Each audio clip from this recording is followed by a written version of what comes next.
Welcome to Nightlight.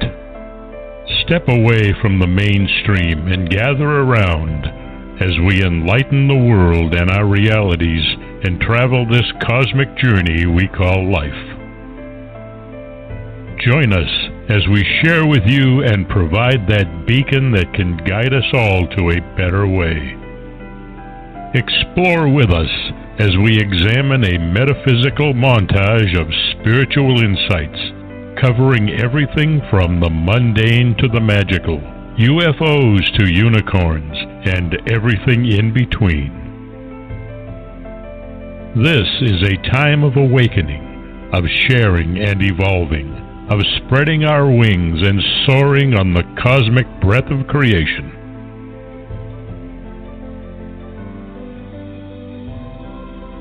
Come and join with other light-minded spirits as we weave our lights together to seek understanding, enlightenment, and, with a little luck, some wisdom.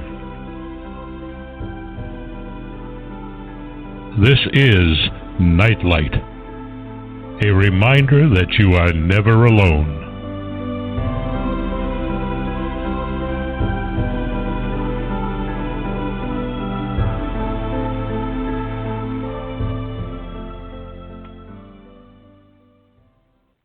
Hi everyone, welcome to Nightlight. Yesterday afternoon's special show with Gary Lockman was very interesting, but we should have archived the 10-minute discussion after we were off the air. I told Gary about my meeting with his former bandmates of Blondie and showed him a photo. Then Barbara started getting nervous that I was going to ask Gary to do a music show. Then Gary told me he wrote a book about his work in the early days of Blondie and with Iggy Pop and playing at CBGB. And so Barbara's nightmare came true. Gary will return to cover his music career and the development of early punk rock. So by the end of the year, hopefully we'll have Barbara singing I Was a Teenage Lobotomy.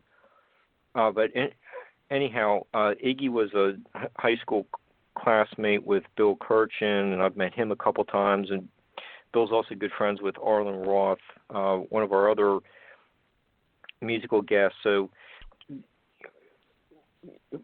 what we found during that 10-minute discussion is, these common threads of, people, kind of know. It's, not like I exchange Christmas cards with Debbie Harry, but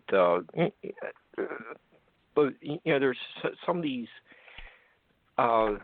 people, kind of know when, just weaving these ideas together, and that was the formation of this Nightlight Part 2 show.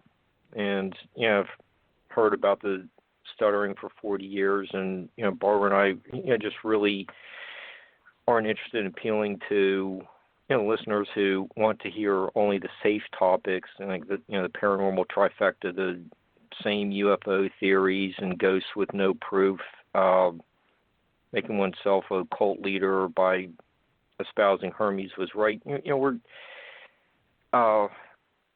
really trying to be innovative and move away from the limited topics that got me fired. And I think that was what came out during that discussion yesterday after the show. We got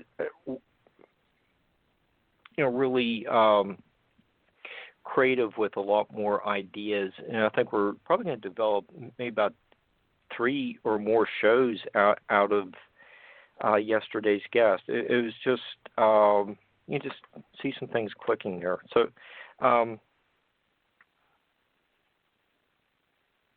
where was I? But we really are trying to develop unique shows, and we've really appreciated all the feedback we've received from the listeners, and it's helping us to grow. So, we are trying to offer something fresh, and we're working on that each day. And, we have a couple return guests tonight, but that doesn't mean I'm contradicting what I just said. Our guests are creative, multi-talented, and faceted, and have insightful commentary that they want to impart to our listeners. Heather Arnold, who was a guest with us last year, talking about the giants in Aruba, her trip to Easter Island, explorations of stone chambers in New York and New England, is with us, as well as Dennis Stone, owner of America's Stonehenge. So, welcome, Heather and Dennis. How are you two tonight? Great, thanks, Mark. So good to be back. Thank you very much for having me again, especially with my friend Dennis. So it's good to be back. Yeah, thank you, Heather. Yeah, thank you, Mark and Barbara and Heather. Nice to hear from all you. Happy to be back again. Yeah, so Dennis, since you were with us last time, there was a LiDAR video released of America's Stonehenge. Can you tell us a little bit about who did the photography and animation? How did that project develop? What was the purpose? Yeah, Mark, we got a call back. I think it was either early March or late February of this year. And I just had done another radio show, and the host had mentioned something about having me back on. And he has kind of a national show, and he's really into tech, So he said, if you get LiDAR, ground penetration radar, and I mentioned thermal imaging after he mentioned that. He said, come back on, and we'll talk about that, because he's really into that. And right after that, this gentleman from Connecticut, from Suffield, his name is Tom Elmore, and he approached me, by just giving us a call and saying, I've heard about your site. I've been to some archaeological meetings in Connecticut and heard all about you, and I'm very interested in seeing your site, and then perhaps doing a LiDAR project on your site. And he explained what LiDAR can do and what equipment he had. And we got really excited about it. He talked a couple times on the phone, and then he made a couple-hour drive up here. And he did kind of a walk over the whole hill with me. We have about 106 acres. And then he kind of picked out the area that he wanted to begin his project with.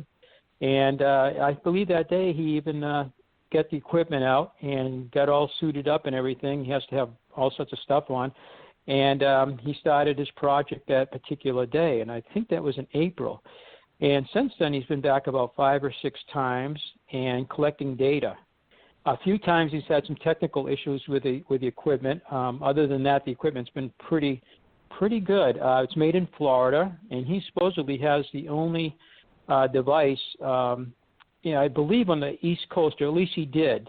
That could change any day when they're selling the equipment. But he's also mapping, landscapes with it. And he's actually a landscape, I believe, architect. And that's what his career was. So he kind of got into this. He went to college for that and everything. And according to his company in Florida that he bought the equipment from, he's doing the only type of work like this again on the East Coast. And, of course, he had one of the only pieces of equipment on the East Coast like this. It's actually handheld LiDAR. And it's pretty expensive. I think the unit's like over $50,000, and then he has to have like a supercomputer to handle and process all the data, which he's now waiting for a brand new computer, as a matter of fact, and that's the only holdup from finishing this up, actually. And his equipment, like when you have an aircraft LiDAR, he said that basically you get 4 to 6 points per square meter. And with drone, you get about 300 to 400 points per square meter. And with this LiDAR, and it's handheld again, he gets something like 150,000 points per square meter. Some of that was Greek to me, but basically it's about resolution and how detailed and how small an object you can see. And this can see down to about 1 to 3 centimeters. And it's pretty amazing because I've had LiDAR from the whole country supposedly has been LiDAR'd by 2018 from coast to coast. That's what I understand. I don't know if it was completed or not, but it doesn't have that much resolution. We have some great big black and white prints made up there, probably 2 feet across of the LiDAR of our site. And it's kind of blurry. You can't really make out too much. You can see the walls barely. They kind of, when we first got it, it was like, oh, that's pretty cool because it strips away the trees. You can see the lay of the land because we have a forest up there. It hides a lot of things. So that was kind of cool when we got the prints a few years ago. But after seeing what he has, his LiDAR has a camera, high definition color camera on the top of the unit also that can see 250 degrees above, kind of over you, kind of like a dome, and 360 degrees around you. And the LiDAR is 16 cameras, or 16 sending units, I guess. And so it can see out to about 80 meters, about 260 feet or so. It will measure out to. And when you see the image, you swear that he's using a drone or he's in an airplane because it looks like you're looking down from above. And it's all done at ground level, walking around with this. And you can walk pretty quick with this equipment. So you can cover a lot of area very quickly with this. And so we have done the main site, which is 1 acre. And then we also did 15 acres around that, which include the astronomical alignment, 4 sites. So he kind of did the 1 acre and got that ready and put that out on the video that we put out that you were talking about. And the next 15 acres will be done. And basically you're just looking at pictures of the LiDAR. When you use the computer, you can do everything. You can go above, you can zoom down, you can look at something probably the size of about maybe a quarter, and you can back it up and see the whole 15 acres from way above, so it's just quite amazing.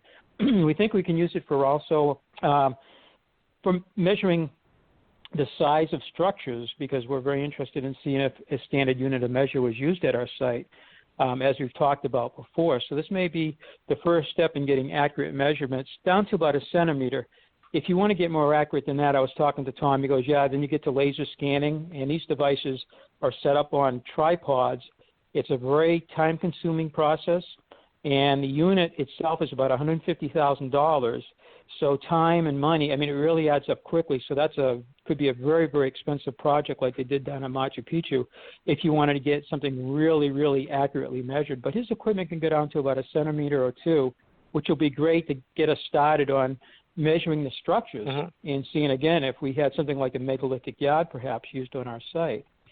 So he is waiting. He just sent me a message tonight, and I replied to it. I'm waiting for a reply from him to see if his new computer came in, because if it does, and if it works correctly, how all these, electronics and everything, we're always having some problems with them.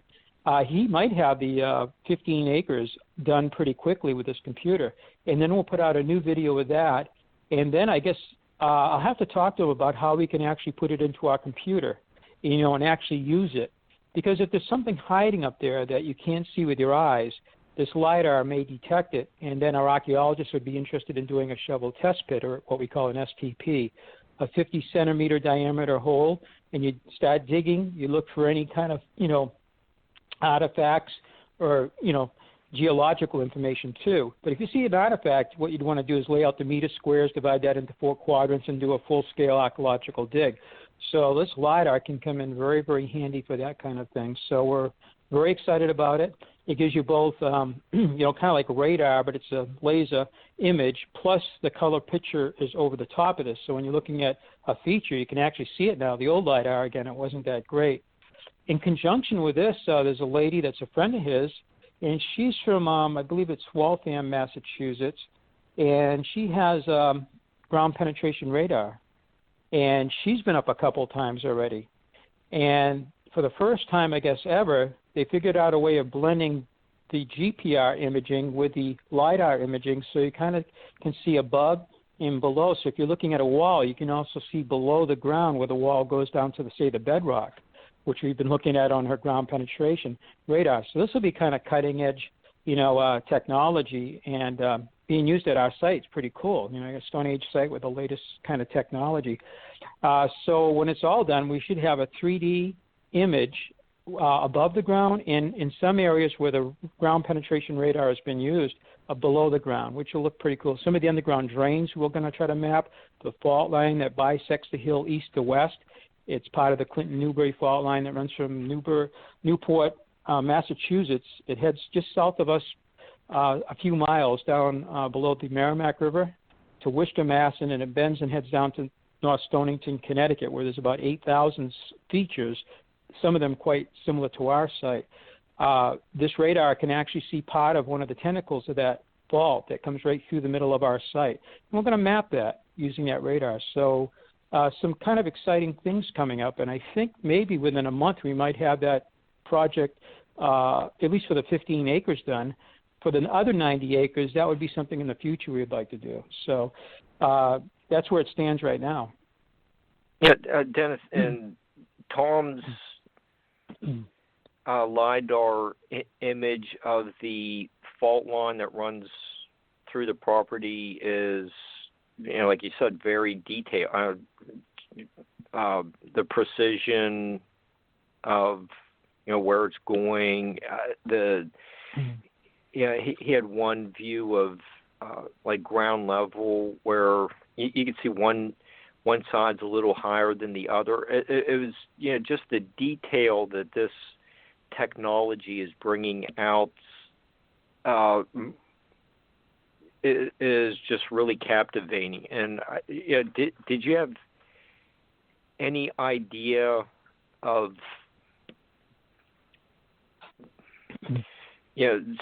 say even 20 years ago, what is on your property and how it, this technology is revealing what is there? But his piece of equipment's only about 18 months old, so if you went back a little more than, say you went back 2 years ago, his equipment wasn't even available. So it's pretty cool. We did use ground penetration radar in the 90s. Today it's much more advanced. In fact, it was manufactured right down the street from us in a facility that also made the sonar that was used to find the Titanic. And they were both sister companies. And since then, the ground penetration radar people have moved downtown Salem, and then they moved 20 miles away to another town, so we kind of lost track of them. Although this lady that's using her radar, she uses one that's manufactured both that same company, but also one out of, I think she said Toronto, Canada is where one of her units comes from. So she's using both, some local as well as a Canadian product, which is very good too. And it's hard to believe this technology. I think once we map that fault line, we'll be able to see if it, in fact, it is a fault line. We believe it is, and it's part of, again, the Clinton-Newbury. I've had geologists say it is, But this will really show it, where it goes across the entire hill, and about 1,000 feet from the main site is a glacial cliff shelter. And in 1958-59, they did excavations, and they found pottery dating back about 2,500 years, Middle Woodland period pottery out there. It's a cool, beautiful area overlooking a river called the Spigot River, which goes into the Merrimack and then out to the ocean. And I was out there about 2 months ago, and I was saying, I wonder if I can find where this fault goes, because it runs true east and west. It should go through this glacial cliff shelter if it, in fact, is not just a big crack in the rock that runs a few hundred feet, but it is in that fact. And I sent you some pictures of that, Mark, where I found where the cliff is split right down the middle.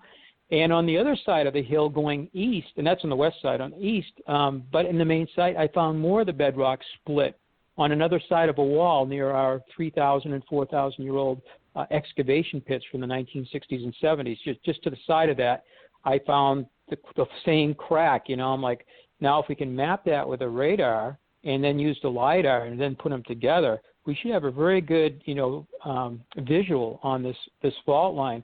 And the ancient people took advantage of that. They actually quarried some of the roof slabs, the biggest one being 14 tons, part of a chamber called the Double Solar, two-story building, the only two-story building remaining at the site. And they actually took advantage of that crack that became one side of the stone The other three sides do indicate where they had to dress the stone using percussion flaking. So there's a little bit of shaping, but on that edge, it's perfectly straight. They were happy with that. And they did extract some stones from there. So, one side being a little higher than the other, some of that's been actually altered by man a little bit. So we're going to have that question answered when we get out to an area where it wasn't touched by man.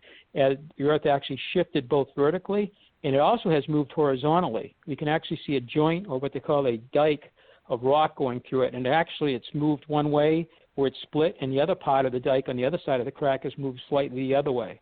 And you can see it. I've got photographs of that too. So horizontally it's moved, and vertically it looks like it has too. But we'll be able to, with a ground penetration radar, I think, be able to definitely answer that question. Did it also move vertically up and down too? It does appear to be, though, and that's what you saw in his LiDAR. So that LiDAR is pretty good. It gets rid of trees. You can see what the hill looks like. All of a sudden the serpent walls were, and that's on the 15 acres. I've seen a couple little images, kind of teases he sent me, and some of those serpent walls look pretty magnificent on, it's like, wow, it looks like a snake, with the LiDAR, because the trees and some of the vegetation is still a little bit in the way of these, and they pop out like a sore thumb when you look at them. It's like, holy cow, no mistaking that. It looks like a snake, Yeah, Heather, since you've been to America's Stonehenge, what are the impressions you got from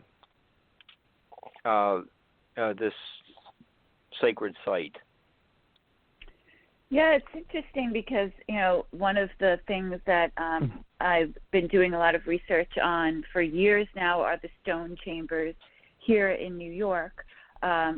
Over 500 of them in New York alone, and of course scattered throughout New England. And I found a lot of the same architectural design of the chambers, with the lintel stone above the entrance, the way some of the ceilings or corbels, the alignment of these chambers with and walls too. We have so many walls in New York that are just completely fascinating, and clearly, in my opinion, don't even function as walls. It's something more esoteric. But the construction, the alignment with cosmic events, solar events, also what Dennis has mentioned, we find here too in New York, particularly with the balanced stone, which is a huge dolmen, about 60-ton mega stone,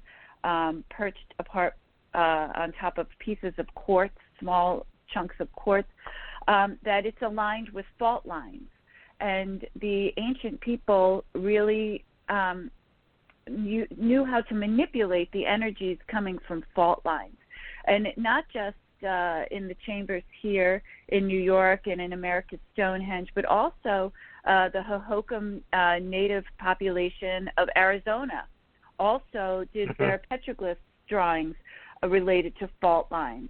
So this kind of, I wouldn't say obsession, but definitely a major component of their construction, aside from the actual stonework and the alignments, are their positioning next to, adjacent to, on top of fault lines.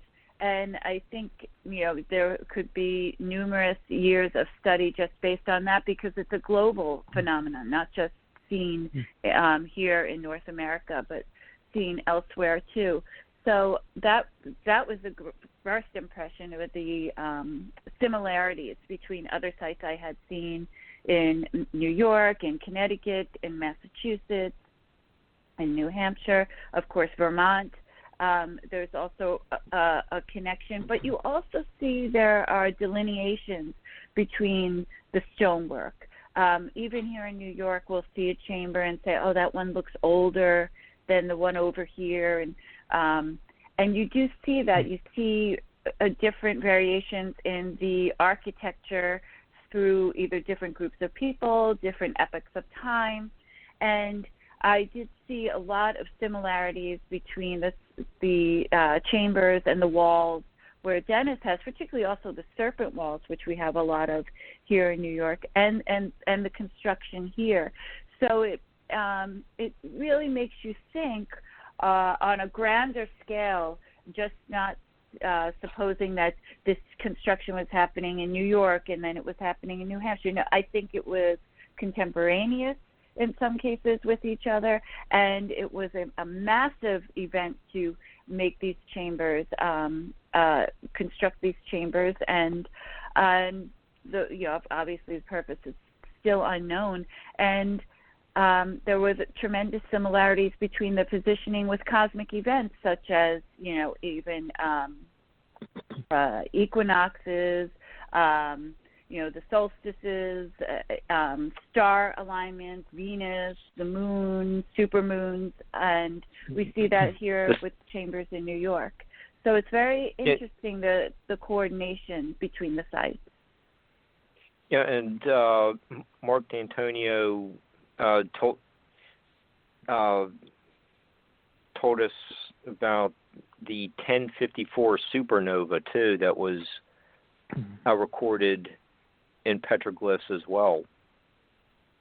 Yes, even in Chaco Canyon, actually. That's one hike I'm dying to do. It's about a 7-mile hike, but very, very strenuous, no shade, and you have to really be careful when you do it. I think, Dennis, you might have done that hike. Did you see that petroglyph in Chaco? We did a couple of hikes.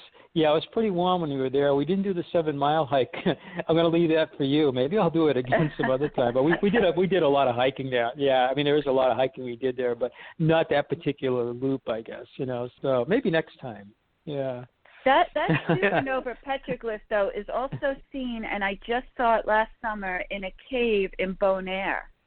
So, and Bonaire is in the southern Caribbean, about 16 miles off the coast of the South American mainland. And it was recently determined by researchers that it was depicting the supernova explosion. There's also potentially a petroglyph in Aruba also documenting the same thing. So it must have been a spectacular event. And again, it's documented in these sites that are very far apart from one another geographically. And I had a question, and our good buddy Carol asked me to ask basically the same question. I jotted down. Dennis, when some of this LiDAR and drones and photos are taken, about how high is the equipment flying? Well, the LiDAR actually is basically a unit that clips onto like a vest, I think sort of a vest belt, or I'm not sure what you would call it, a harness, I guess. And it's just about, I got pictures of Tom holding it. I think the unit is roughly about head high. And when you see the image, again, the first time I saw it, I said, wait a minute, I thought he was using handheld LiDAR. Looks like he used a drone, from maybe 100 feet or so, or 200 feet above the, I'm looking at it going like, this is handheld? It really doesn't look like it's handheld. He even did our visitor center, and you can see the whole top of the roof looking down at it. But the drone, you have to keep them under 400 feet. I mean, you can get, I guess, and we are not too far from an airport. We're just outside of, I think it's Class D airspace. So the gentleman that's been doing thermal imaging with a high definition, he was just up too. He met Tom about a month ago. But his equipment, it's got the latest. He's got the latest equipment too, and it wouldn't let him start the drone because the GPS in it must have said or thought it was inside of a Class D airspace, and it wouldn't let him start it. And he has to get but it's not. It's outside the 5-mile Class D airspace, but for some reason something goofed up on the GPS, which is pretty typical up on our hill. Batteries dying and GPS problems and other things. It's what we're always laughing about, the problems we have up there. It's like it is a mystery hill, But but that drone usually flies just above treetop level up to about 400 feet. when he does it. But with Tom, he's just walking around with it, and it's amazing. You swear to God, you're up in a drone or an airplane with this equipment. So it's just about head high. Tom's about 6 feet tall. And again, the drone is probably, between maybe 100 feet to 400 feet. And it flies kind of in I guess as a plowman walks, just back and forth, it's all programmed, But the other day when he was up, he was embarrassed. He couldn't get the thing going, It just wouldn't let him do it. It locked it out because it thought it was inside of a, Class D airspace, and they don't want you flying in there with a drone. So it kind of protects the airspace and it prevents, incursions, I guess, or at least starting in there. So it's kind of cool. But Heather was mentioning the energy, being on fault lines, and I know Maria Wheatley got into that about the sites over in Europe, and she does seminars and talks, and she takes tours on that kind of thing over there.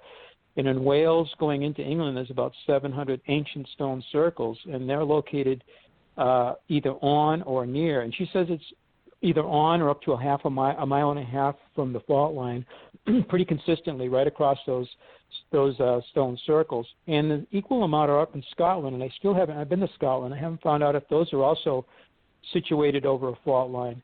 But she said, there's an energy there. There's a piezoelectric effect. Sometimes when an earthquake occurs, you'll get earthquake lights, and the ancients must have been kind of tuned into this.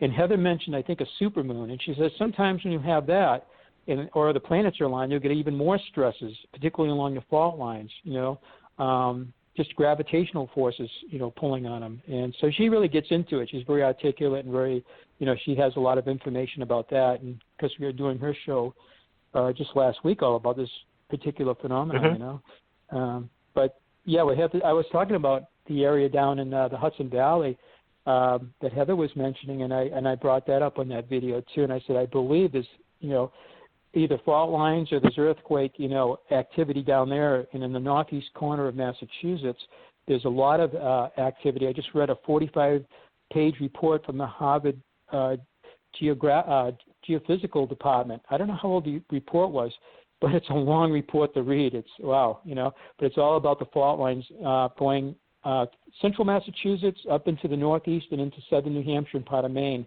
And I had a lot of information about the faults and everything and all the different fault lines and rifts and all these other, terms. Sometimes I had to stop and look up the term to see what they were talking about. But a lot of detail, a lot of information about it. But we're in a very, very active area. And I think down in the Hudson Valley, they have that going on down there, too, I believe. Okay.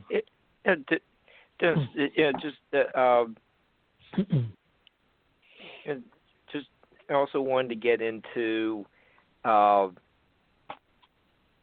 the NEARA manuscripts that you recently rediscovered, and I'm sure we'll probably be including some of this information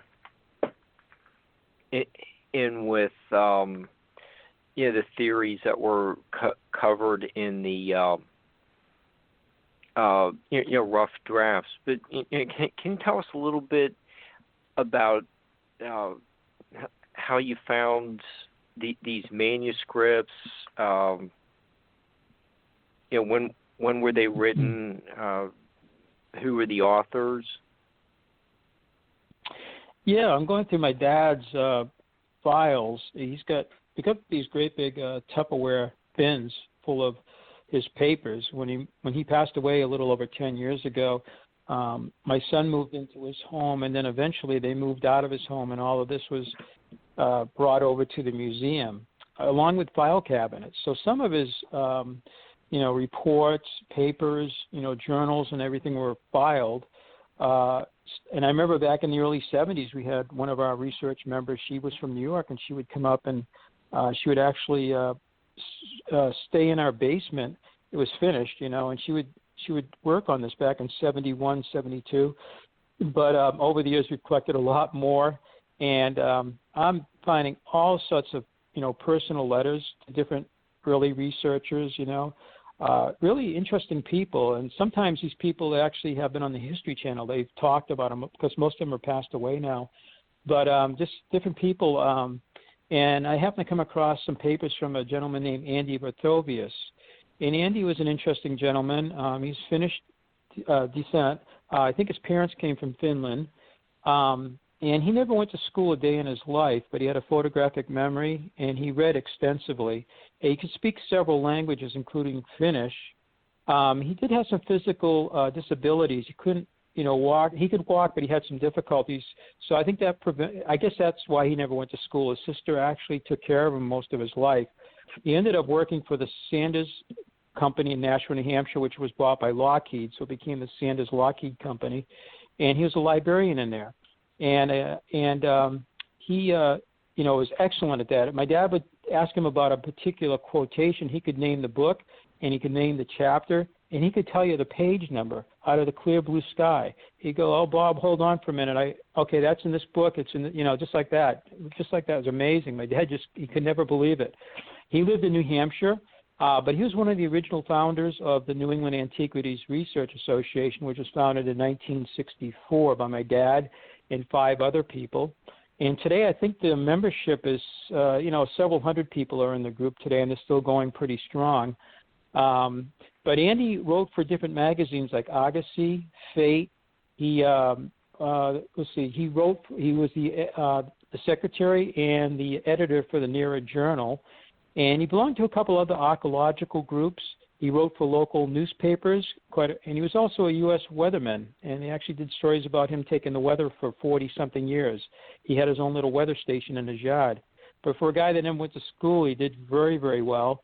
And he first visited our site back in 1953. But he was writing a book starting around 1964, and I have kind of, the galleys of the books, the different chapters that he was going to write about. And I'm still looking for whatever happened to this book, because I just don't recall the book ever being sold at our museum or ever reading the book. But it starts basically back in the Ice Age, talks about the fusion of ancient people coming to the New World before Columbus. So it starts in the Ice Age, but it works its way all the way up to Columbus and the various cultures from different parts of the world that may have arrived on our shores. And I was kind of impressed by that, because we're still talking about the same thing today. Dennis Stafford from the Smithsonian, he was the Department of Anthropology, and he just passed away last year.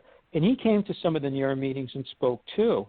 I never met him. I wish I had, but he was talking about people coming across from, Zuni culture coming over sometime around 19,000 years ago from, Spain, Portugal, and the area of France.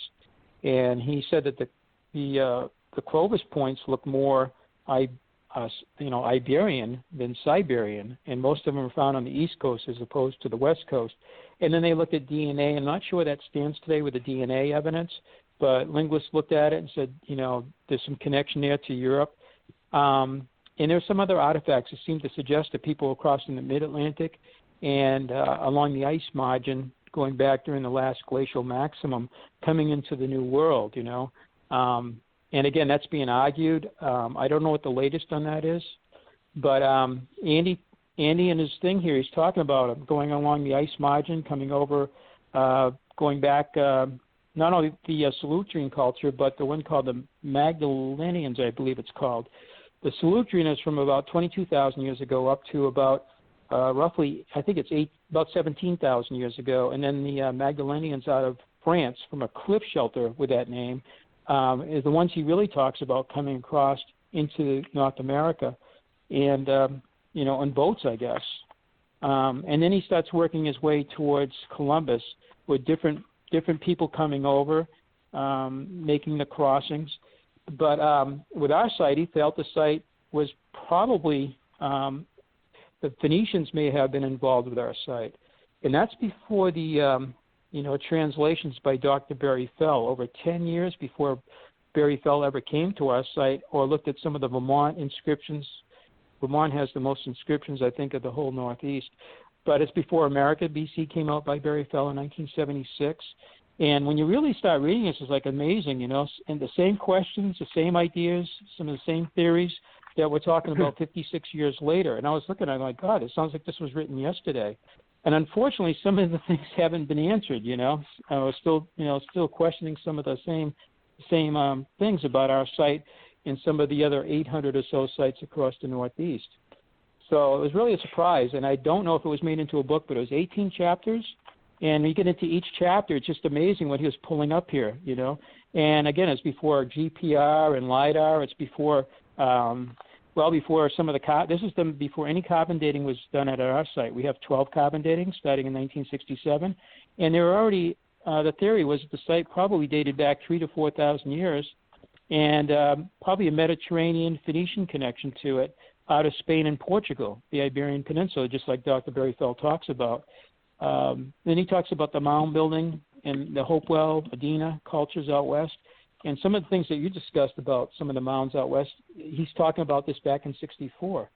So it's like, you know, you think all this stuff is new today, you know, some of the discussions, but they're talking about this stuff almost 60 years ago. Heather, Dennis just brought up, these manuscripts expressing, hypothesis that Phoenicians and Solutreans from deep antiquity, other people diffused around the planet. Some came to New England. With your extensive studies in the Caribbean, does that theory hold up there, especially with the giants? Could they have been making their way from the Holy Land, or did they come from America and sailed to Aruba, or even even get into just your observations of your research throughout the Northeast? What are you seeing that correlate or disprove some of these 1964 manuscripts? Yeah, that's a great question. Last year I was in Tucson, Arizona, and I'm up with Gary David. Gary David is has done extensive. I think he's probably been on your show too. Extensive research. Yeah, just a couple weeks ago. Oh, he was. Oh, okay, I have to look it up then. I love hearing him talk. Yep. He wrote a book about how the major centers of the Southwest, such as Chaco, Mesa Verde, Canyon de Chelly, align, and several others, align in such a way to mirror the image of the constellation Orion on the Earth. And we went together to the Arizona Historical Museum in downtown Tucson, and he wanted to show me these artifacts called the Tucson Artifacts. And they're kind of, I don't know if you've ever heard of them, but I had never heard of them before he took me. And my jaw hit the floor. I have photos on them, and actually, I'm going to repost that on my Facebook page because it's really fascinating. And what they found, actually, it was ranchers. I believe it was in the early 40s, 50s, were digging and came across these artifacts, and they had Hebrew on them, written in Hebrew, and it was on this. They were found along the site of what was then part of the Indian nation of the Hohokam, which are very strange people. They completely disappeared off the face of the earth. The Zuni culture, the Zuni people actually of today, believe that they are the original descendants of the Hohokam, but actually don't even know if that's the case, if they're a conglomeration between Navajo and Zuni. But nonetheless, they were discovered and they were determined to be trading posts from a culture that came over from, and it tells the story in Hebrew on these metal crosses, slabs, they're spikes essentially, but with signs on them. And one of them talks about how they came over from Britain. They came across the ocean. They went up the Mississippi, what is now the Mississippi, obviously, and found their way to the Rio Grande and ended up in Hohokam territory and ended up trading with them for what could be maybe 1,000 years. And they talked about some of the posts say that this is their, they negotiated with the Hohokam, and this was their area where they could have trade and tap into the natural resources, and how they coexisted with the native population and could not have survived had they not struck a cordial, an amicable relationship with the Hohokam. And so this is really material evidence shown to be a direct connection between people coming over from Hebrew descent from Britain up our river system and landing in Tucson, right outside Tucson, Arizona, actually in, very close to the Casa Grande ruins, actually in that whole area, which would have been one of the major spots of the Hohokam community. So it was shocking to me because it felt like this was really material proof, documented, written in Hebrew, of people who came from Europe in ancient times, made it here, and ended up settling here and being prosperous and living in a symbiotic relationship with the native indigenous populations. In Aruba, based off of the skeletal remains of the original inhabitants of Aruba, who were giants, they had elongated skulls, they were light-skinned, light hair, their features were very different from, for example, the Arawak, who came much later after the giants originally arrived, you can say, in Aruba. It's not known how they ended up in Aruba.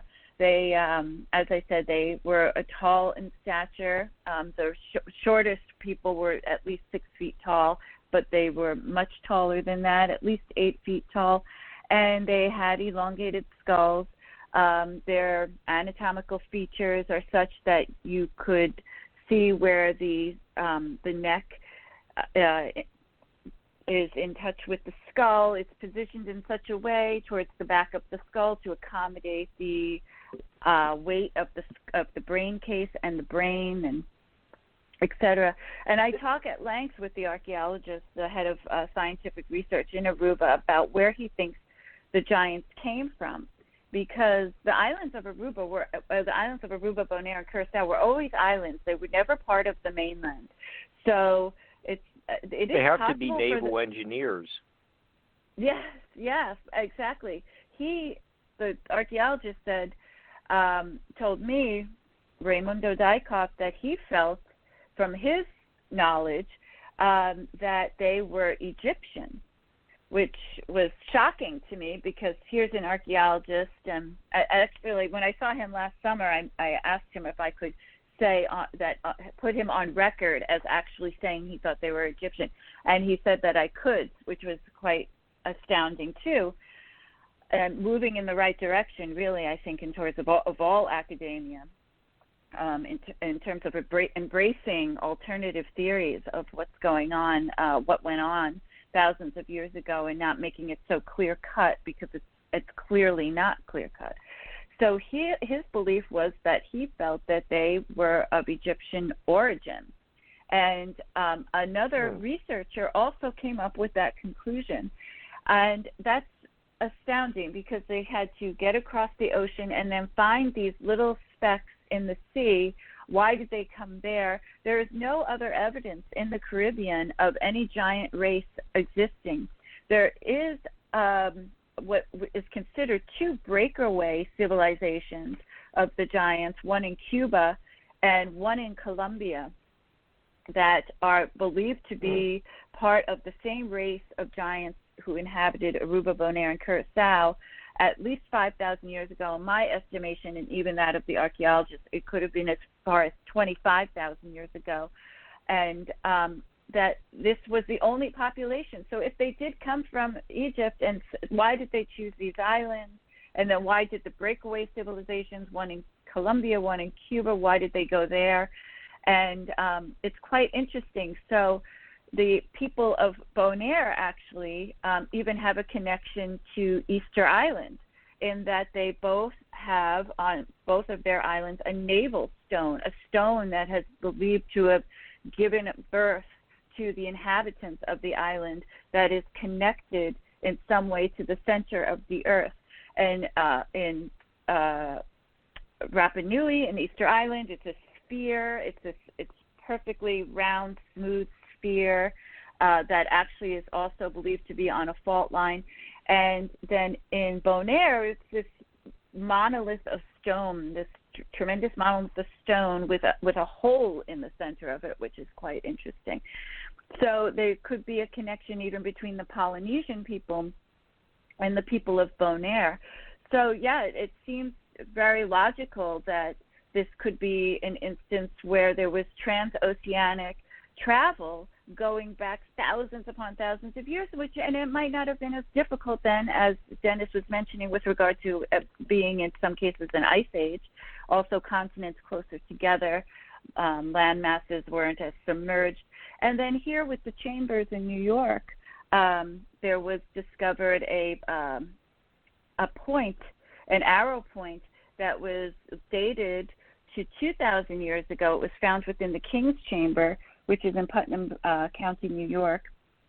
And that quartz that this point was made of was traced back to Iceland 2,000 years ago. So the fact that there could have been either a trade going on or an Icelandic presence in New York it's also totally feasible. And so you'll see in these ancient cultures that even Chaco Canyon, I got the feeling at Chaco that the people of Chaco were not were maybe connected in some ways to the South American civilization. So you definitely see this converging of ancient cultures in sites here in this hemisphere, and it's very common to see that. And these sites were continued to be built upon, revered through millennia, through the eons of time. For some reason, these same sites were maintained. I believe, such as the chambers, continue to be used. I think, with regard to America's Stonehenge, Dennis would agree that that was probably a site that was repeatedly used by multiple cultures over multiple epochs of time. And the other question that I always have is why those sites, and what did everyone see in them? And so yes, the fact that other cultures have come and populated other parts of the earth in ancient times and have created architecture or utilized and built upon architecture of prior civilizations is very feasible to me. And I think that anyone who looks at the facts in an objective manner could come up with those same conclusions. It's quite fascinating. Mm-hmm. Yeah, and Dennis, Heather just mentioned Icelandic people coming to North America, and in the manuscript, there's a unfinished chapter on Vikings, and we know about the Lance Meadows site in eastern Canada, and I was doing some reading. There's been some evidence that there was like a furnace discovered at the Canadian site, and we're also talking about furnaces that were mentioned in Squier and Davis's Ancient Monuments of the Mississippi Valley. Did those the rough drafts mention go into more detail about smelting or being able to pour iron?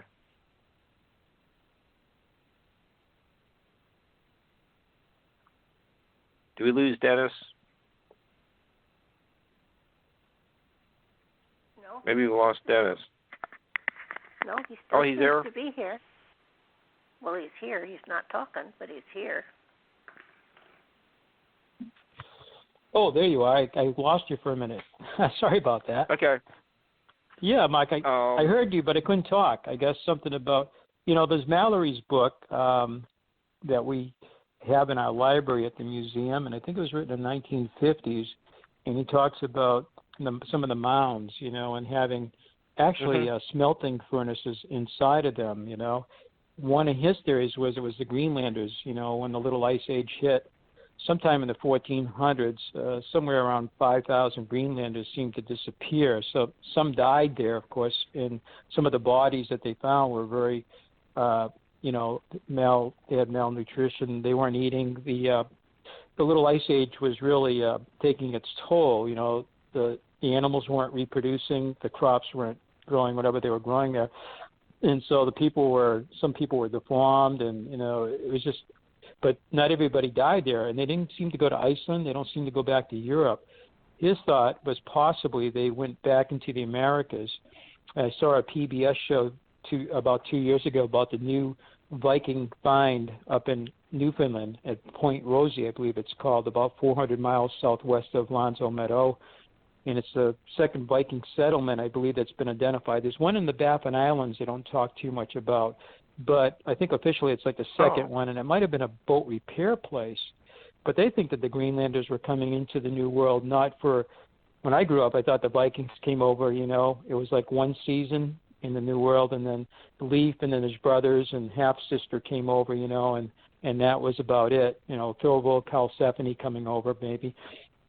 But now, and as I grew up, I heard maybe 25 years they may have been coming over from Greenland into the Americas, and now they think they were coming over for perhaps up to 400 years, going back and forth. It's perhaps that it got so cold up there, season after season it got worse that they left, and it was before the time of just before Columbus, and so then I think Alan Mallory thought that maybe those mounds with the furnaces were the results of the Vikings, or their descendants. It was no longer the Viking era, when they became Christianized. So it was a fascinating book. His book is still referenced in many other books today. And also I have on my phone here, I don't know if you can read it, it's about giants. And Andy Berthovias talks about giants, being in North America. It's an interesting passage in how they may have arrived here. It's a theory, but he was talking about that back again in 1964. And actually, as the ice melted, they may have migrated north along the ice margin. And the Eskimos, what we call the Inuit, I guess, but the Eskimos, what he used for the word, had a name for these giants. And he called them, if I can see on my phone here, I'll check, see what it says here.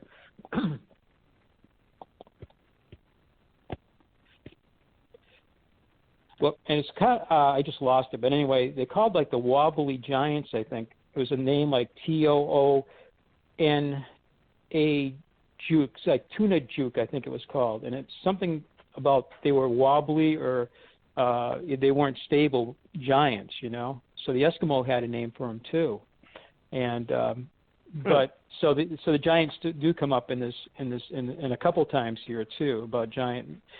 In your area of the Grave Creek Mound, it mentions it, and some of the other mounds out west too, and how some of these giants were shipped off to the Smithsonian and mysteriously misplaced. He gets into that back in 1964. So, and we're still dealing with that today. So, nearly 60 years after these chapters were started, Dennis, like you said, we're still dealing with the same issues. Are there some insights into new directions that maybe we should have taken a long time ago in prehistoric research? Yeah, like 2020, Monday night quarterbacking.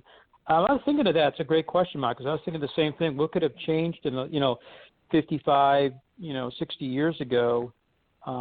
What could we have done to maybe get closer to the answers? I mean, it's, you just think about that.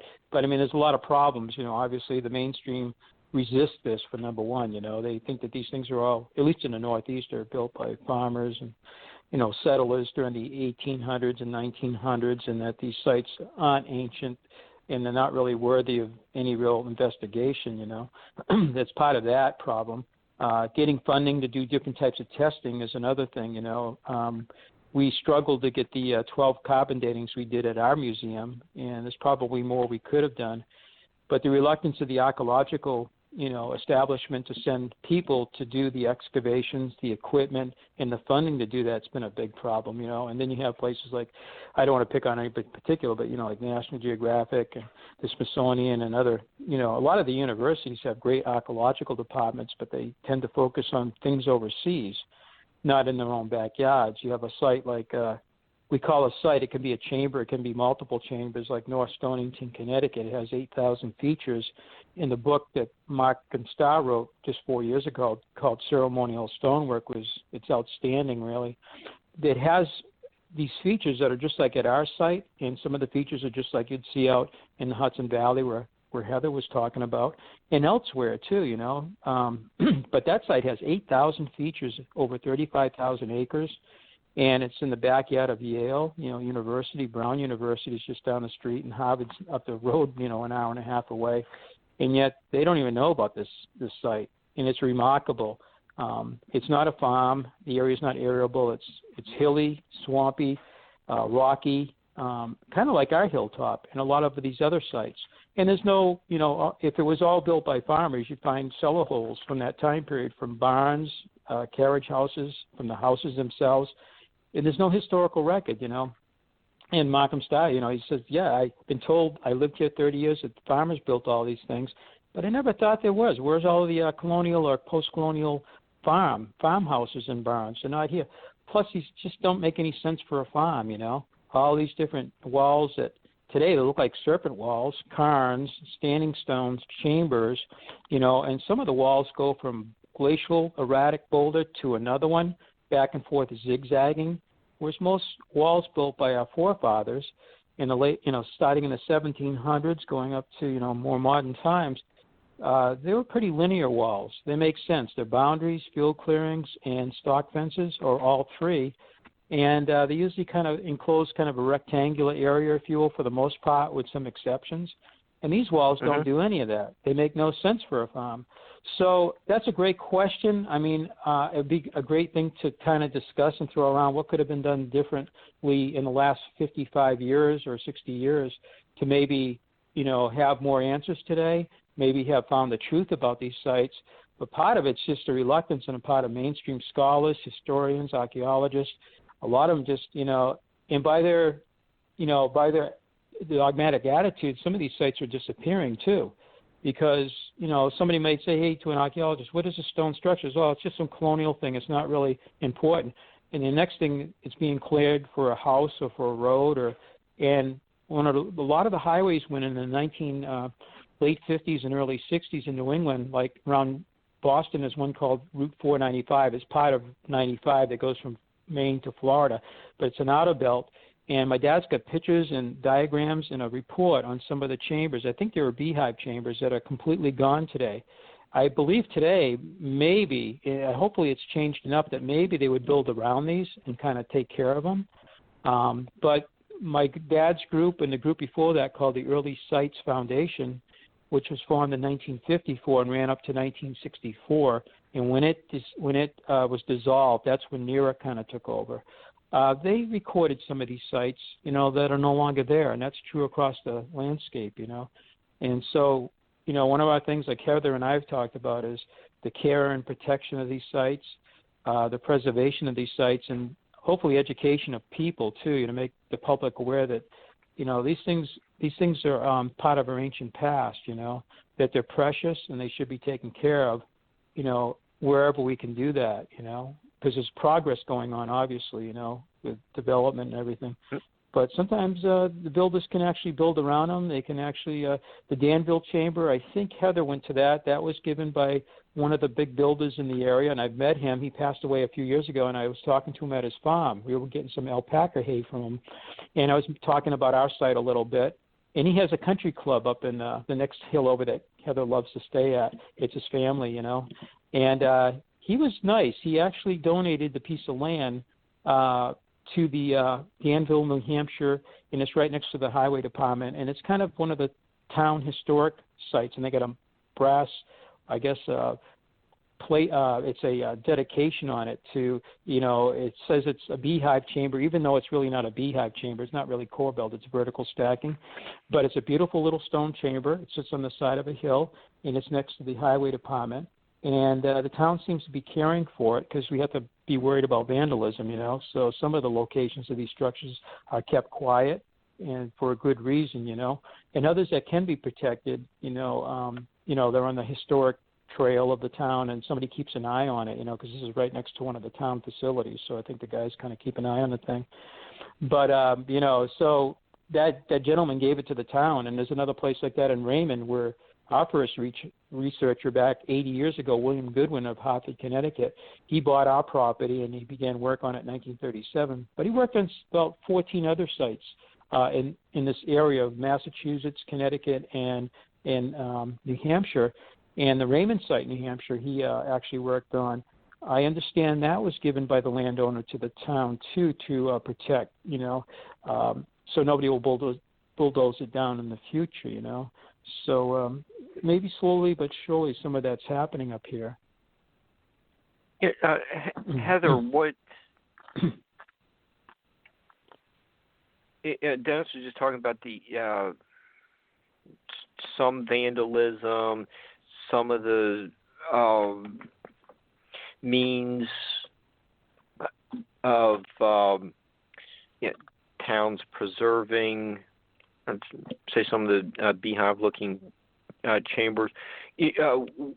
What are you seeing, since you're out and about on a regular basis throughout New York and New England?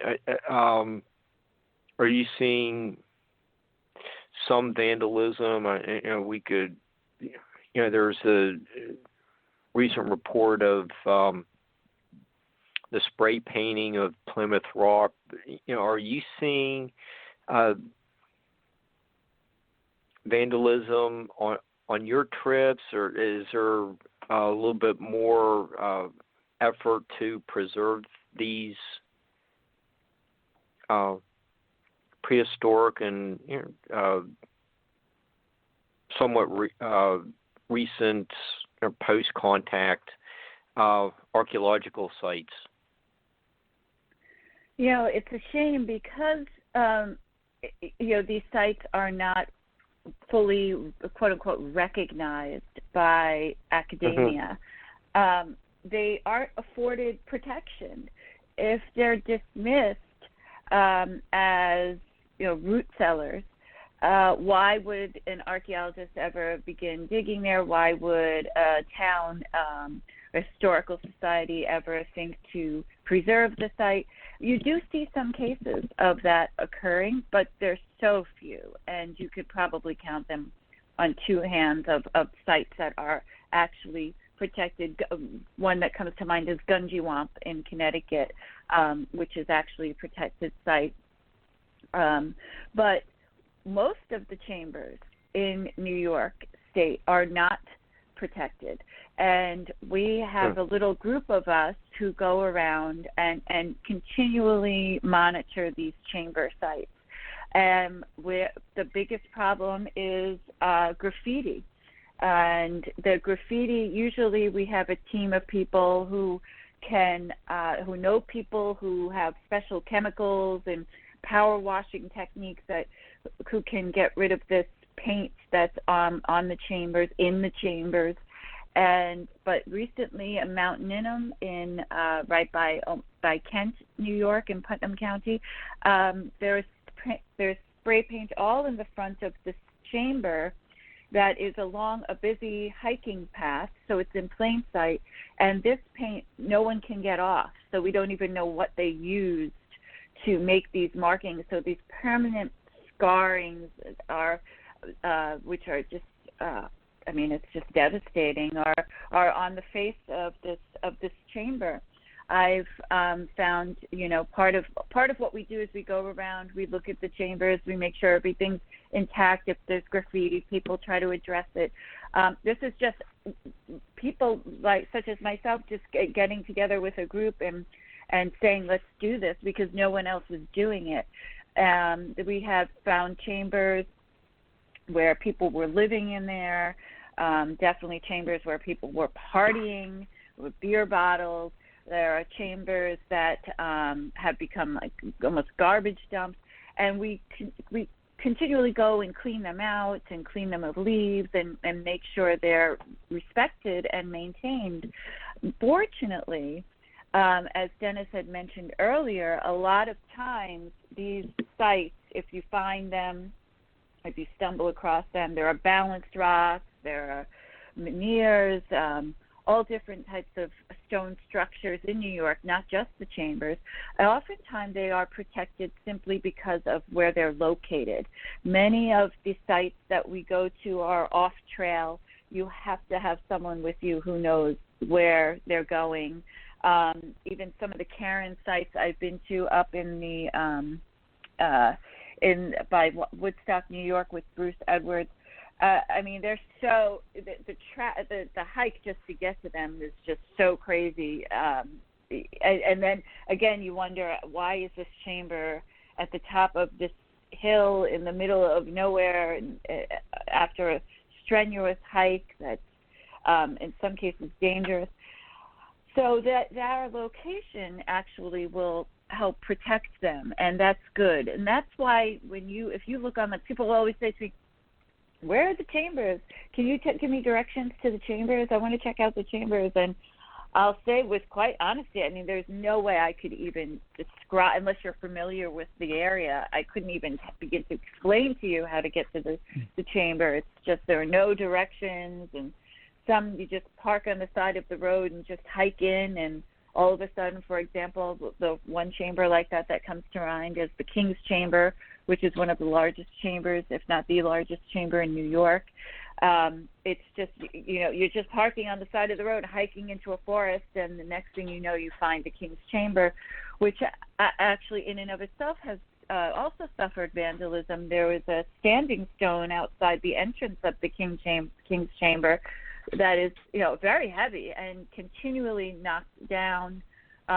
People try to put it back up, but it's so heavy. I know my one colleague, she said, "Come on, let's bring this back up." We couldn't even budge the thing. So you do see vandalism at these sites, and it's sad, because this is part of our human story. This isn't just a local phenomena or something that should be taken care of by the community, which of course it should as well, but it shouldn't just be taken care of for the local population. It should be taken care of to preserve it for all of humanity, so that hundreds of years from now, people can go to these chambers and enjoy them and research them.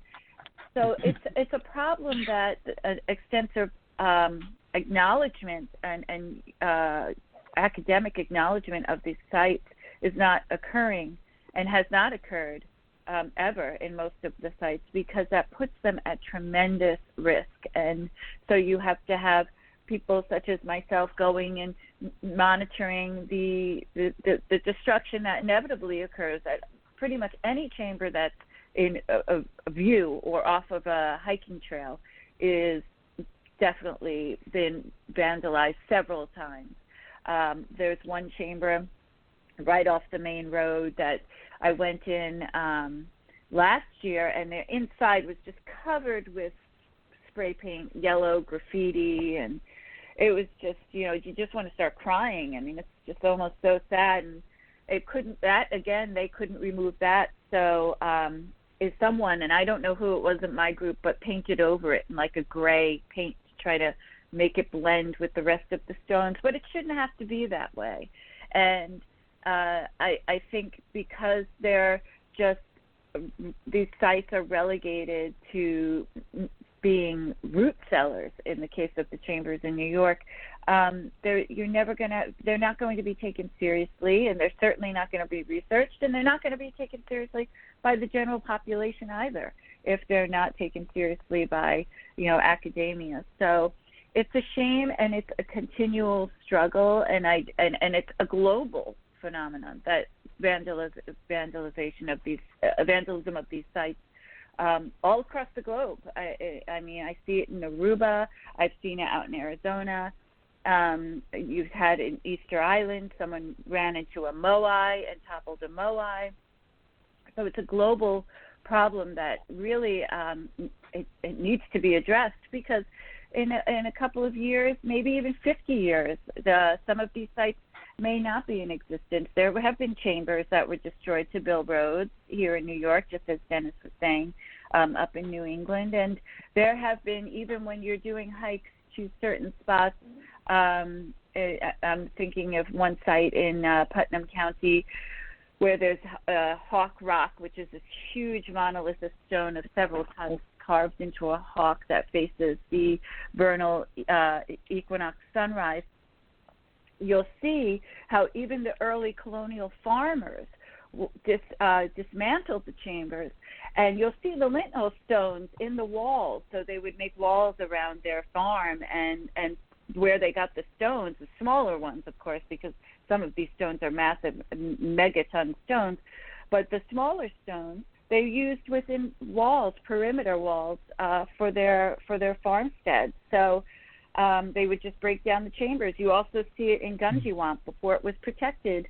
In Connecticut, you see walls of that were part of a little homestead that are filled with stones from chambers that were dismantled. It's a very common, sadly, occurrence, and it's been going on a long time. And quite frankly, it's one of the main reasons why I wish these sites were recognized, not just for the exponential knowledge we would gain through excavation of these sites, if money were actually and time were actually dedicated to it, but merely for the preservation.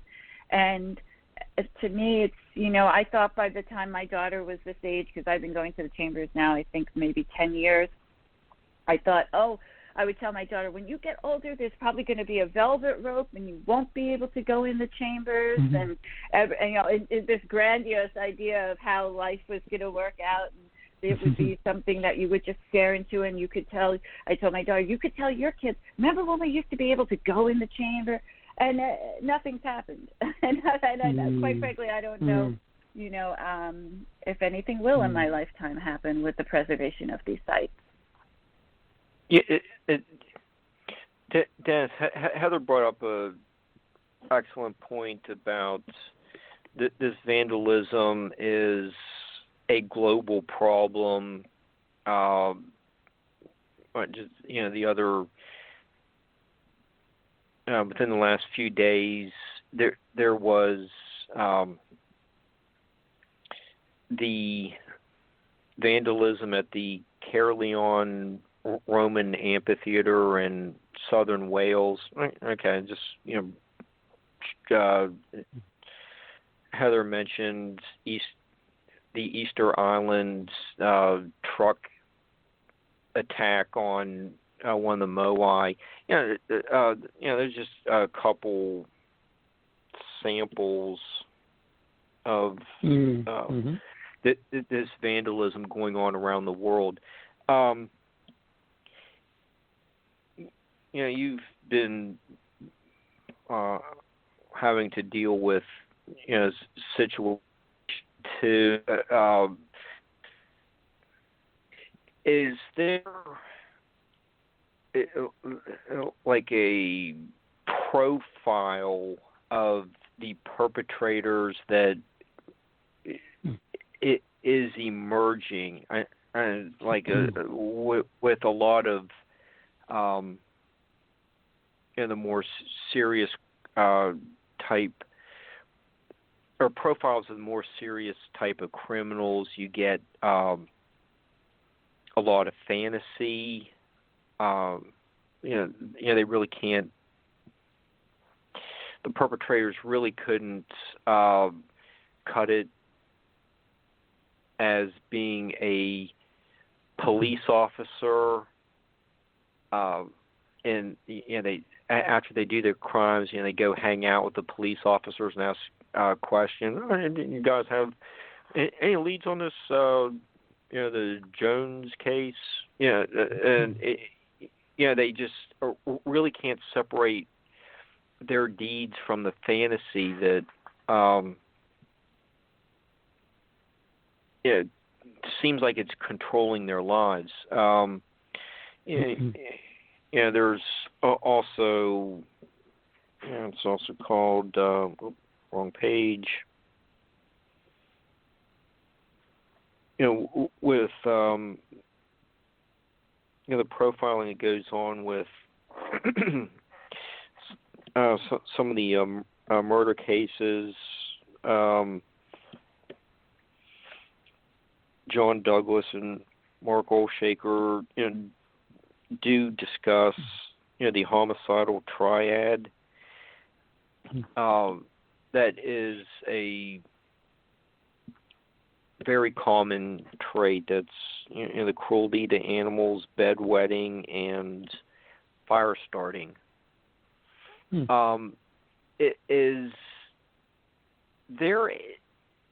there seem to be a pattern with someone who really directs so much emotion towards, just say, a stone chamber, Plymouth Rock?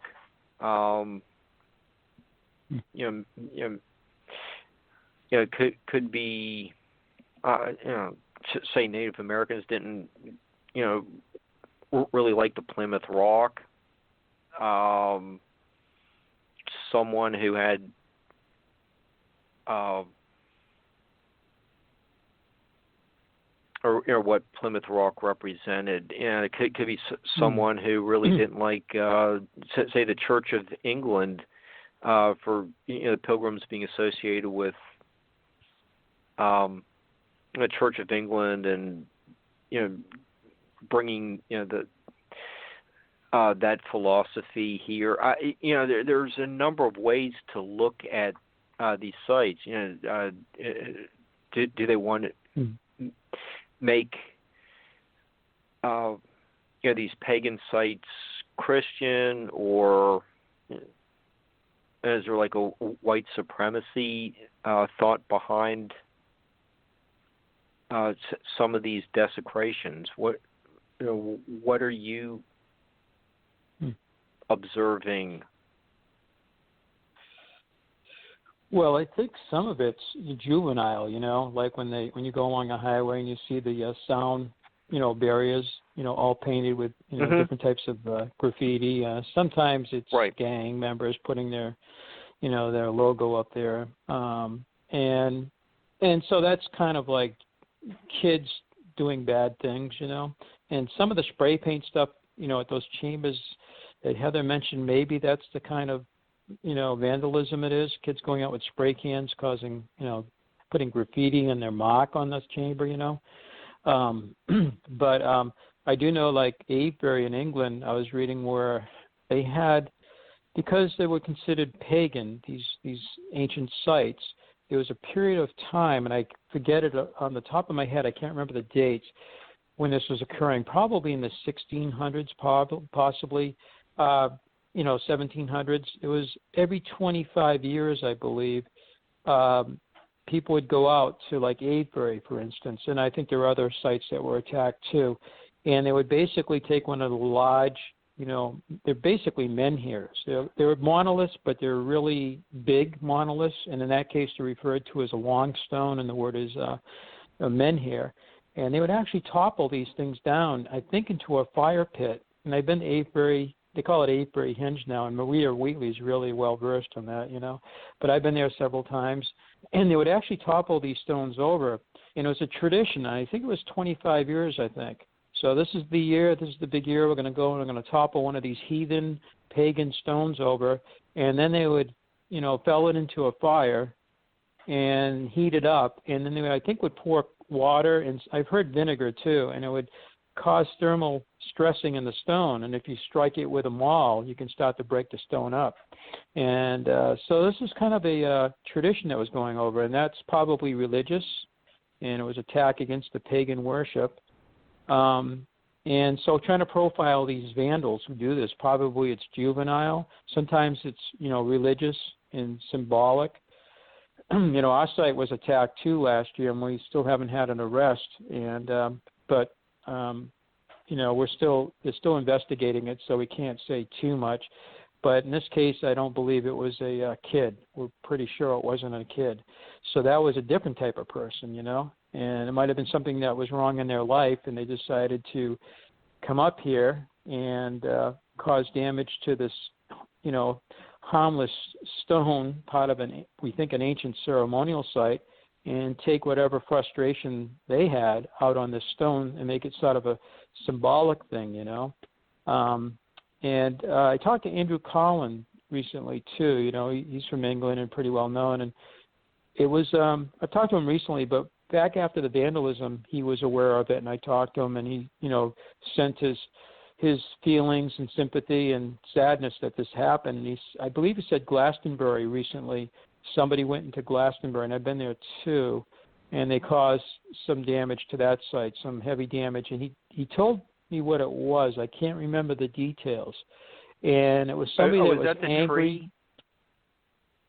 That was the tree. The tree was attacked. Yes, thank you for that. That's right. It was a tree that I think it was a very old tree, and didn't he cut it? I think, or he poisoned it.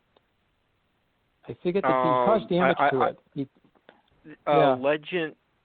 Legend says that was Joseph of Arimathea's walking stick, and he, stuck it in the ground. That's why it blooms like around Christmas and Easter time, and someone took an axe to the tree. Yeah, and I think the person, they know who it was, and I think that person was upset about, did he want to plant crops there, or did he want access for his animals to go there? And the guy must have been this person must have been a hothead, But because they said, no, you can't do that, whatever he wanted to do, if I recall this, I hope I don't have the story wrong, but this is what he did, or the person did. Maybe I shouldn't say he, but I think they caught him anyway. And he caused damage to that. So there's another, type of person doing vandalism, Oh, go ahead, Ethel, I'm sorry. I just wanted about the types of people, because that's a great point that we're discussing, because there are so many different motivations behind this. Some of them are, Dennis is correct, they're juvenile, so they're bored, they have nothing to do. Then you look at South Mountain, going back to the paganism. In South Mountain, Arizona, I hike there often with Jeff Woolwine, who's an expert on South Mountain and the Hohokam culture. And he would show me in 1933, the CCC, which it was created by FDR, It was a civilian conservation corps, and they were 100% men. They were men. It was basically to give people jobs after the Great Depression and to employ people. And they lived on camps, and part of their job was to preserve these sites. They worked with the national parks and local county parks, etc. And one of their roles was to build hiking trails, camping grounds. A lot of the trails that we've hiked on in this country have been created by the CCC, and they had a tremendously positive influence on a lot of places. But one place where it's very sad what happened is in South Mountain. When the CCC went in there, part of their role was to make this place, South Mountain, a place where people can come and camp, and it was going to generate revenue if people were going to go there and have these camping trips and hiking excursions. And it's lined, I mean, everywhere you look in South Mountain, it's lined with petroglyphs. And, beautiful petroglyphs, some of them quite difficult to even access. But on the ones that are meandering along this hiking trail, you can see they've been blasted off the side of stones, and they've been completely decimated. So Jeff Woolwine went to the archives and actually discovered some of the etchings and drawings of people who in the early 1800s had seen all these petroglyph panels that are now completely destroyed. And the motivation behind the destruction was that the government, the local government, wanted to bring in church groups to stay at South Mountain and generate, obviously, income. But because of the petroglyphs, the church groups felt that it was pagan, that this was from work of the devil, and they wouldn't even go to South Mountain. So some of the more obvious petroglyphs and those that actually depict strange things, such as amorphous figures with horns and all these other strange, strange petroglyphs, would have prevented them from camping there. It would have scared them. It would have made them think that they were going against the word of God, so that they destroyed them in order to make it easier for them to camp there, which they did. And you can see where they would put the dynamite in and blasted the whole panel of petroglyphs. And then in Signal Hill in Saguaro National Park, you have the other form of vandalism that's very nefarious.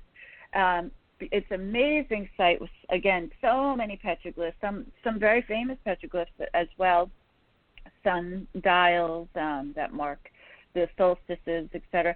You will again see petroglyph panels, but more surgically removed from these rocks. And the reason why is that they're sold on the black market. So sometimes, in some cases, it's religion, and in other cases, it's to make money. As a matter of fact, in Aruba, shortly after World War II, a gentleman came with a boat to the island and came to, docked at the south shore of the island, and recruited some of the local children to help him do some digging. And he wasn't specific about what he was looking for, and he told the children he would pay them, so they were very excited. And they went into the caves. And the caves at this one specific spot of Boca Grande is where the archaic civilizations basically made their home, and the archaic people were the giants. And this man said he was Dutch, but it turns out he was actually German. And a woman who was a little girl at the time writes in her journal, which I found this journal, that she remembers seeing the man and the little boys pushing wheelbarrows filled to the top with bones. And he was basically stealing all the giant skeletal remains and putting them in his wheelbarrow and having them loaded onto his boat. And no one ever saw this guy again. And then it was found out that he wasn't Dutch, he was German. And probably to sell, maybe also they sometimes, particularly with giant skulls, especially those found in the mounds, they go to be part of secret societies part of their rituals, such as the Skull and Bones, the Rosicrucians, for example, maybe even the Freemasons.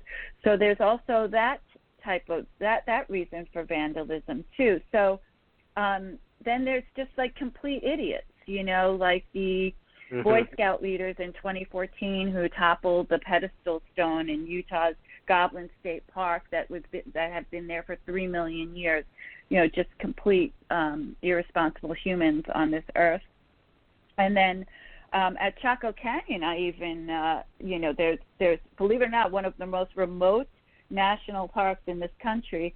At Pueblo Bonito, there are several 6-finger and 6-toe handprints in the walls of the many rooms of the structure, and it's the largest structure in Chaco Canyon. And I had developed a relationship with the head park ranger at Chaco just simply because I had gone there often, and I've been there often, and would contact him after and asking him questions about certain things that I had seen and researched. And I asked him when I last went to Chaco, can you tell me exactly where on Pueblo Bonito are the 6-finger handprints and toe footprints and 6-toed footprints? And he said, so many people came here and tried to carve it out of the sides of the walls that we had to put cement over the petroglyphs, which my jaw hit the floor. I couldn't believe it. And that's the problem with Chaco. It's so fragile. If you go there, you'll see braces holding up some of these walls. It's just such a fragile environment.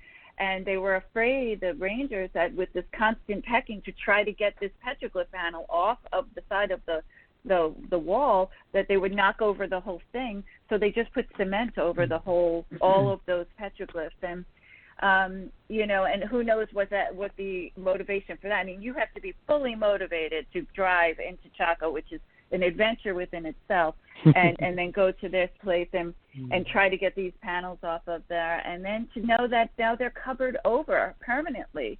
Thankfully there are some pictures of them, but there's so many strange, motivations, and it goes back hundreds and hundreds of years. I mean, you think about the Library of Alexandria in Egypt was destroyed in 272 AD. The Mayan codices in the 16th century destroyed by Spanish priests. Also, it happened to the Inca. And look at Afghanistan, the Buddhas of Bamiyan, constructed in 507 AD, were destroyed by the Taliban in 2001. So it could be, religion, it could be financial gain, and it could be just very, juvenile people and people who have virtually no self-control. So, you bring up a lot of good points about what would be the motivation. I was thinking a lot about that. I've always thought a lot about that as I see these sites vandalized, sadly, more than I ever want to. And, for example, the Moai in Easter Island, I heard, now this is, completely not corroborated in any way, that the reason why this man in Easter Island ran his truck into the Moai, and I know exactly where this Moai is too, and it toppled, was because he was sick of all the tourists coming to the island, and wanted to put a stop to tourism. So, the motivations, it could just be in their heads. Like that's a perfect example, and he thinks he's saving the island by doing this, and maybe he's right, I don't know, but economically it would be a big disaster to end tourism on Easter Island. But, there are many motivations, and I think, going back to, for example, the Library of Alexandria, and also it's destroying knowledge. It's the destruction of our past, which through that our past we can gain knowledge, and the destruction of our past is, that can never be replaced is just I think the ultimate in motivations for vandalism. Even in Carthage, Carthage was leveled, by the Romans, and they had they had their own library that was probably just totally destroyed too. But when I was in Mesa Verde, I did see a couple of prints, and the ranger pointed out, six fingers on a couple of them. I took pictures of those, so those hopefully won't be, damaged. But when I was at Chaco, I remember you telling me about the prints that are covered with concrete, and I guess that's why I didn't see them. That would have been, I would have loved to have seen that. What a shame. Yeah, there are some six-toed footprints and one obscure petroglyph panel in Chaco that are relatively high up, and I think that's what protects them. They're relatively high up on the mesa, and you really have to look for them because they're not easy, and they're not in the guidebook. The guidebook has you going around a certain trail, which, the best things in life are off trail. Everyone knows that. So if you go off trail, then you find like all these sites, and that's also interesting. Why is the guidebook and the trail taking you away from those prints? It could also be, again, covering up knowledge, not wanting to disclose everything, especially things that can't be explained away. Right. Yeah, Heather, you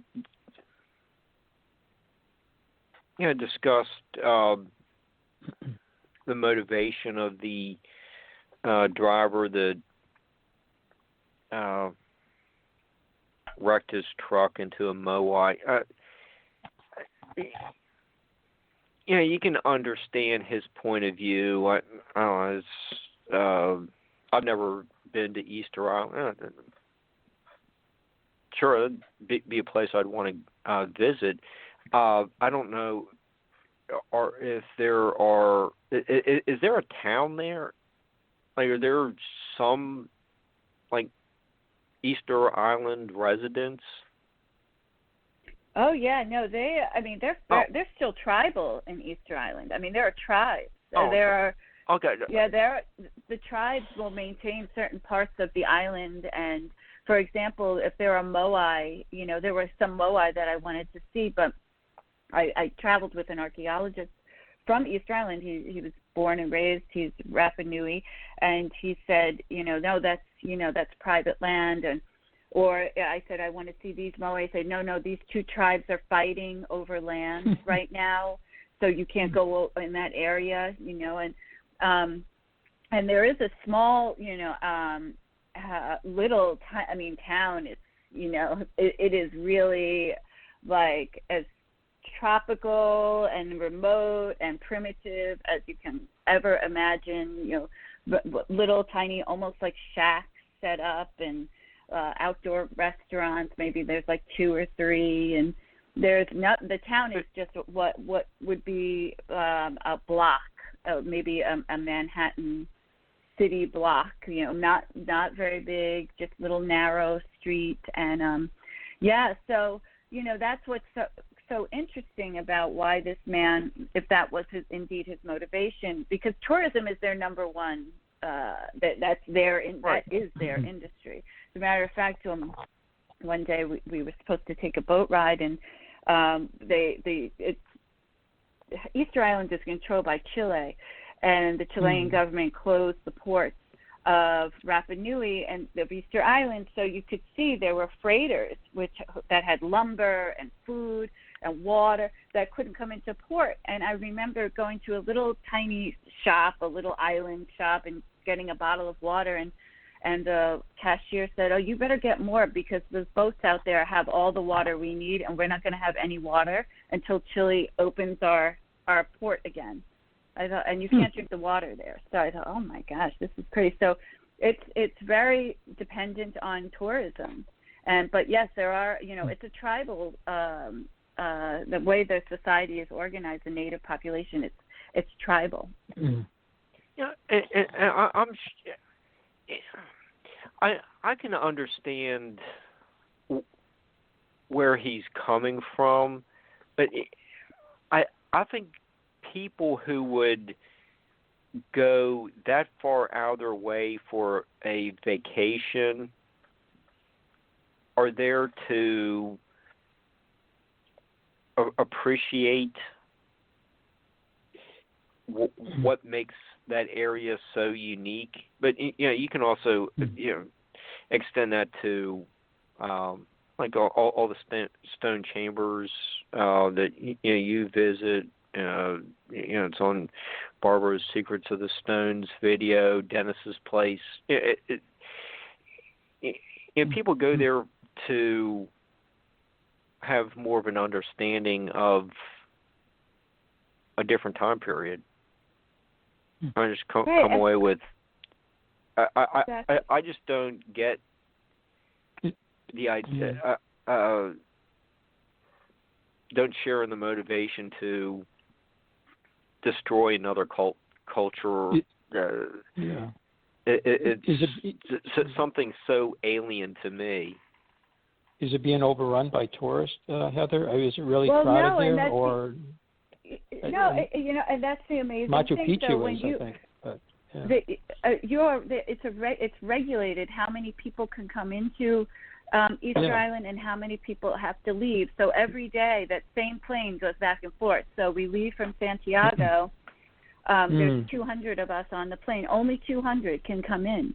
So it's a brilliant way to, again, Easter Island has gone out of its way to help preserve its sites. Most of the island is an active archaeological site and preserved through being a national park. So when you take that plane in from Santiago and you land and 200 of you get up, 200 people go back on that plane and they go back to the mainland. And then you can't leave the airport until you buy a pass to be able to travel to the Moai. And it's a pass basically to go into the national park, because aside from where, for example, I rented a house where my house was, or where that little town is, most of the island has been protected and are active archaeological sites and considered the national park. So here's a place that has gone out of their way to protect their site and their heritage, and then you have a local who goes and attacks their own heritage. It's that's something you see too. We see it in Aruba. When I go to Aruba, I work with the archaeologists and try to see with these petroglyph and pictograph sites that they are maintained and nothing has happened to them. And I'll go to one of the most difficult, literally it took me 7 years to get into this one cave. It was so difficult to get into, and people fall, and then there's killer beehives, and it's just literally out of Indiana Jones. And I finally got up there, all the stars aligned, and there was spray paint around the petroglyphs. I thought, oh my God. Oh, no. You can't even believe it. And these were locals. I mean, no one would know about this cave site. Not anyone on the planet, except, of course, the locals. And these are locals who went into these caves and then drew with red spray paint, as if making other petroglyphs, but with red spray paint that's still there, actually. So, when you have the local population working against you as well, how do you even begin as an outsider and saying, protect the sites when the local population is not participating in that? It's frustrating. Okay. Hey, Heather and Dennis, we have now approaching 10 minutes left, and I did want to give both of you time to plug websites and ask Heather when her Giants book is coming out, and anything else you want to cover. You have the summer solstice sunrise service coming up in a month. Yeah, I don't know if Heather wants to go first. Oh, you could go, Dennis. Oh, okay. Well, we got a website. Okay, StonehengeUSA.com, and on that we have the 11-minute video we have in the theater, which is closed now because of the coronavirus. And also we have a free app download. They can do a complete virtual tour of our site. It has text, pictures, and it talks to you. And then email address, phone number, if anybody wants to reach us. We try to answer everybody's question if we can. And we have the summer solstice coming up. We may have a ceremony or we may not. Depends on what's going on as far as the C19 thing going on. But the lady's been doing it for about 27 years, and it's on a Saturday this year. It's the 20th of June, and I believe there's going to be an eclipse, I think, around that time, too. I got to check that. That should be kind of interesting, because we may in the future, maybe later this year, do stargazing as we're having that forestry project continue at our site, opening up the hill a little bit more. And we may talk about the different constellations and the alignments and, the serpentine walls and how they may relate to the different, like Draco, the serpent.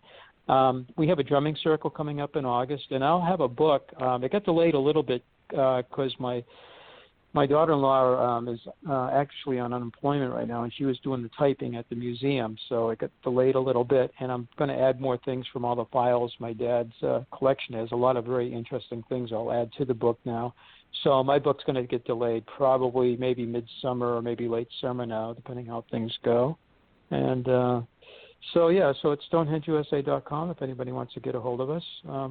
And that's about it, I think. Okay.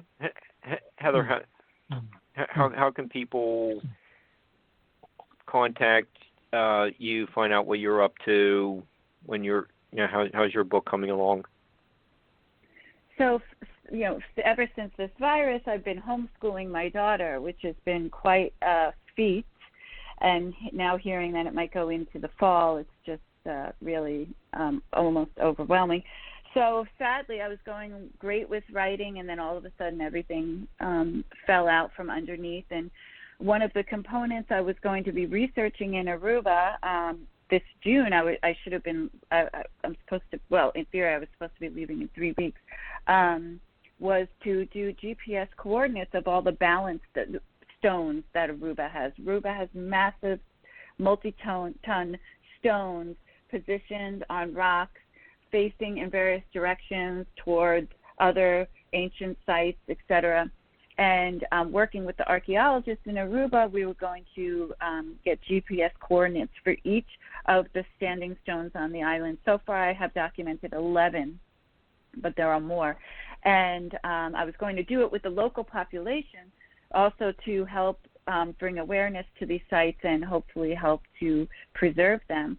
But now this has been put on hold. So once my daughter is done from homeschooling, I'm back to writing the book, and I would love to have the book done late summer or early fall, because I am slated to, hopefully if the border opens, go to Aruba and Bonaire on July 24th for a month.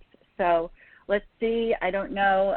Right now it's booked, so I would love to go then, because the border would just be open. There wouldn't be a lot of tourists. I could easily get around. So we'll see. Obviously, everyone's safety and health is number one. And if people would like to follow my work, they can go on Facebook and follow my page. It's a public page, Heather L. Arnold. I also have a group called Stones, Bones, and the Paranormal. Most of the things discussed on that in that group are from researchers such as ourselves, as well as scientific research into paleoarchaeology, paleoanthropology, obviously because that connects with the giants. And I also have a page, The Islands of the Giants, where I'm posting some excerpts from the book. I also post a lot of great photos and also just interesting global information about giants and giant remains and the history of the giants on Earth. That's interesting that you bring up the balanced rocks in Aruba.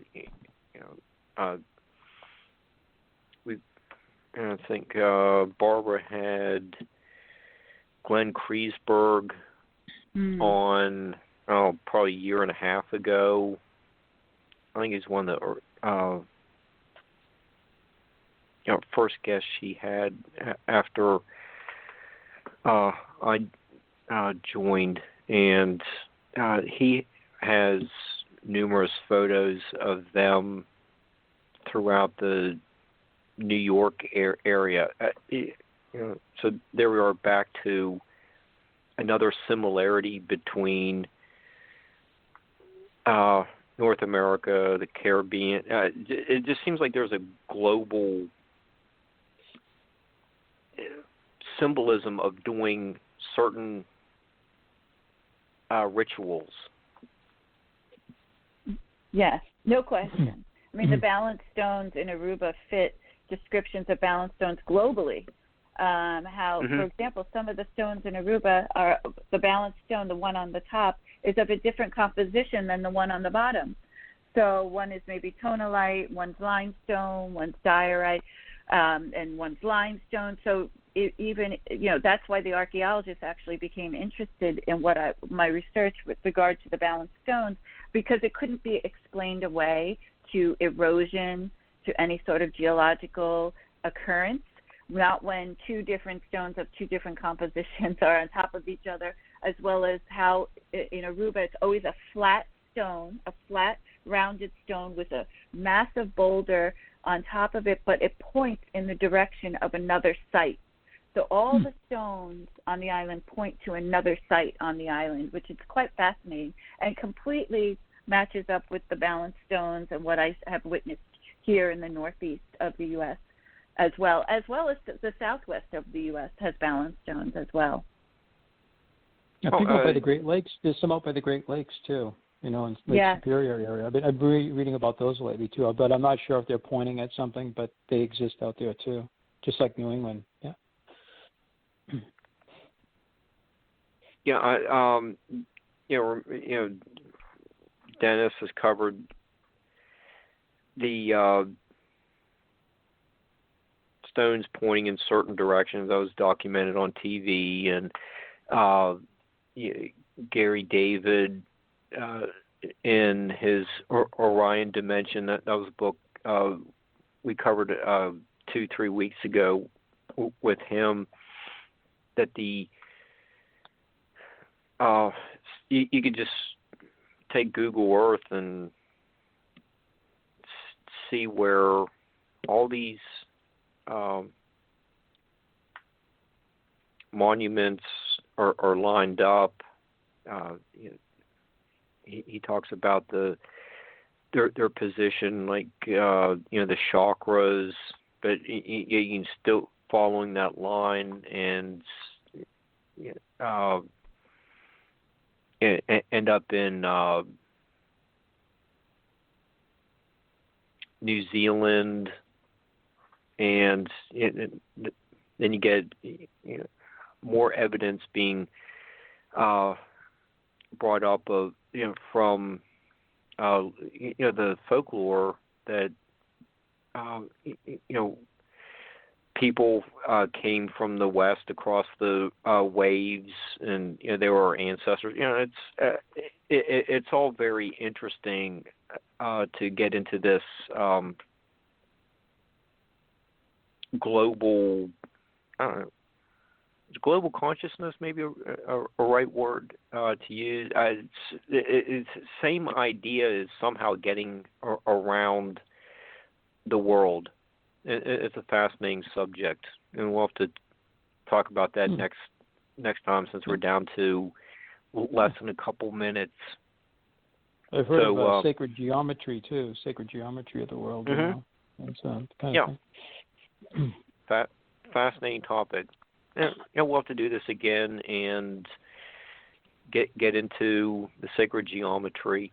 But let's take a break for a few days, and we will be back next Monday and Tuesday with some more shows to start your week off just right. So just want to thank you, Heather and Dennis, for being our guests tonight, and we'll see everyone next week.